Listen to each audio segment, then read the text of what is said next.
नमस्कार मैत्रिणींनो, कबड्डी या मालिकेमध्ये आजच्या एपिसोडमध्ये आपण पाहणार आहोत की अन्नपूर्णा आजी, राजन आणि कमळी हे सर्वजण हॉलमध्ये बसलेले असतात.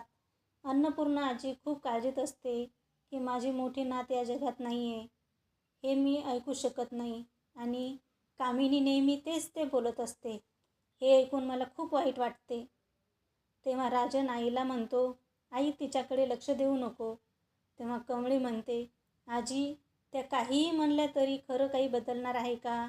मला माहिती आहे तुमची नात जिवंत आहे. तेवढ्यात ऋषी तेथे येतो. ऋषीला बरंच लागलेलं असतं. ऋषी म्हणतो, आजी तुम्ही जो स्केच आर्टिस्ट हायर केलेला होता तो आज माझ्याबरोबर होता आणि त्यांच्या जीवाला धोका आहे. त्याला ते लोक कधी पण मारून टाकू शकतात. अन्नपूर्णा आजी म्हणते, त्याच्या जीवाला धोका कुणापासून आहे? जरा मला नीट सांग.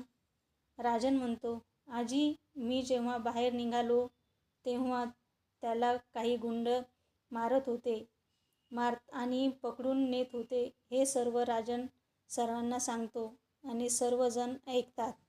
मला अन्नपूर्णा आजीला भेटायचं आहे असं तो म्हणत होता. त्याच्या नातीचे स्केच माझ्याकडे आहे, ते मला त्याला द्यायचे आहे असं तो म्हणत होता.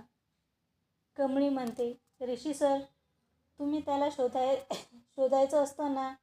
ऋषी म्हणते, मी त्याला सगळीकडे शोधलं पण तो मला मिळाला नाही. ऋषी म्हणतो, तुम्हाला त्याने स्केच दिलं नाही का? कमळी म्हणते, माझ्याकडे दिलं होतं पण अनिकाने ते पाहिलं आणि फाडून टाकलं. आजी अनिकाला कामिनीले करून आजी म्हणते, राजन मला खूप टेन्शन आलं आहे. ऋषी म्हणतो, म्हणून तर मी ही बातमी तुम्हाला सांगितली. राजन म्हणतो, मला रागिनी आणि आत्यावर संशय आहे. हे काम 100% त्यांनीच केलेलं असेल. सर्व प्रॉपर्टी त्यांच्या नावावर व्हावी म्हणून हे सर्व त्या दोघी करत आहेत.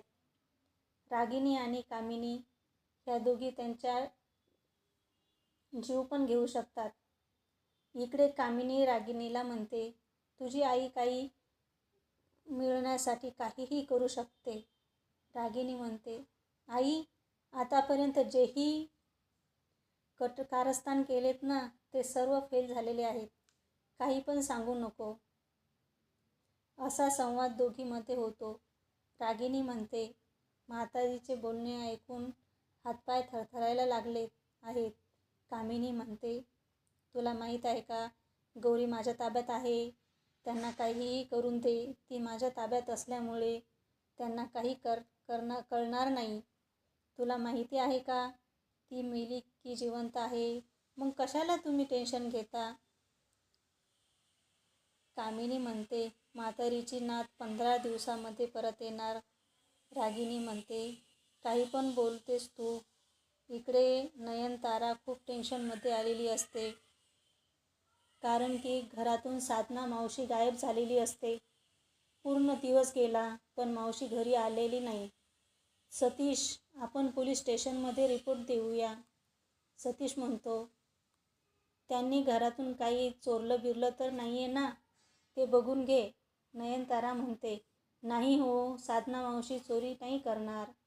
सतीश म्हणते, 1-2 दिवसासाठी रिपोर्ट देऊन आता इकडे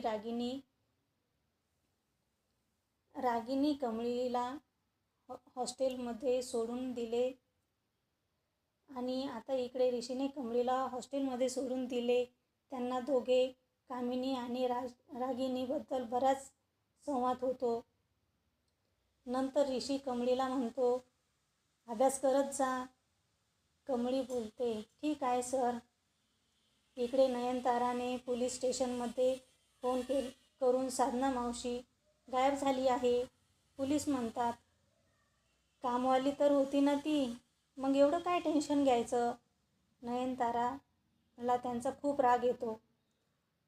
नयनतारा त्यांना म्हणते, त्या कामवाल्या होत्या पण आम्ही त्यांना कधी कामवाली मानलं नाही. तेवढ्यात ऋषी घरामध्ये येतो. ऋषीला बरंच काही लागलेलं असतं. ते बघून नयनतारा खूप टेन्शनमध्ये येते. नयनतारा ऋषीला म्हणते, काय झालं? मग ऋषी सांगतो आईला, मला यांनी असं असं करता वेळेस मारलं. झटापटी झाली. तेव्हा ऋषी विचारतो, साधना मावशी आली का? नयनतारा म्हणते, पोलिसांमध्ये खबर दिली, त्यांचा तपास चालू आहे, उद्या पेपरमध्ये फोटो येईल. इकडे कमळी तिच्या आईच्या फोटोसमोर उभी राहून आईसोबत बोलते की, आई आज तुझी खूप आठवण येत आहे ग. इकडे अनिका, रागिनी आणि कमळी तिघी मिळून आणखी एक षड्यंत्र रचतात. कामिनी म्हणते रागिनीला, तुझ्या सासूची मुलाखत घ्यायला पत्रकार आले आहेत ग. अन्नपूर्णा आजीला वाटले, माझी मुलाखत घ्यायसाठी का बरं पत्रकार आले असतील? अन्नपूर्णा आजी कामिनीला विचारते, बाहेर या म्हणजे कळेल. अन्नपूर्णा आजी बाहेर येते तेव्हा पत्रकार त्यांना प्रश्न विचारतात. 14 दिवसामध्ये कोणती महत्त्वाची बातमी तुम्ही आम्हाला देणार आहात? तेव्हा कामिनी मध्येच बोलते, ही बातमी प्रॉपर्टीबद्दल आहे. तेव्हा अन्नपूर्णाला सर्व कळते की ही कामिनीकडे रागाने पाहते. कामिनी म्हणते, ही सर्व प्रॉपर्टी सर्व अनिकाच्या नावावर करणार आहेत, हे त्यांना सांगून टाका. अन्नपूर्णा आजीला कामिनीचा खूप राग आलेला असतो. पत्रकार त्यांना प्रश्न विचारतात, काहीतरी बोला. तेव्हा अन्नपूर्णा म्हणते, ही गोष्ट खरी आहे का? माझी मोठी नात मला मिळाली नाही तर मी ही सर्व प्रॉपर्टी अनिकाच्या नावावर करणार आहे. गौरी, तू आणि तुझी मुलगी दोघीजणी जिथेही कुठे असतील तर तुम्ही लगेच्या लगे आपल्या घरी या, आम्ही तुमची खूप वाट बघत आहोत. इकडे कमळी आणि लिंगी गोष्टी करत असतात तेव्हा प्राजक्ता येते. तिला सर्व जणी विचारतात. ती खूप टेन्शनमध्ये असते. प्राजक्ता, काय झाले ग? पेपर खराब केला आहे का? तू नापास होणार आहेस का? तर प्राजक्ता त्यांना सांगते. प्राजक्ता म्हणते, 14 दिवसात जर अन्नपूर्णा आजीची नात घरी आली नाही तर सर्व प्रॉपर्टी अनिकाच्या नावावर करणार, अशी चर्चा चालू आहे. इकडे राजन आणि अन्नपूर्णा आजीच्या चर्चा चालू होते. राजन म्हणतो, आई, हे सर्व आत्याचे मुद्दाम तुला फसवण्यासाठीचे षड्यंत्र आहे. हे त्यांनी मुद्दाम केलं आहे. तेवढ्यात बाबा तिथे येतात आणि त्यांचं लक्ष पेपरकडे जाते. बघूया आता उद्या पुढच्या एपिसोडमध्ये काय होते ते. माझा व्हिडिओ आवडल्यास लाईक करा, शेअर करा आणि सबस्क्राईब करा. धन्यवाद.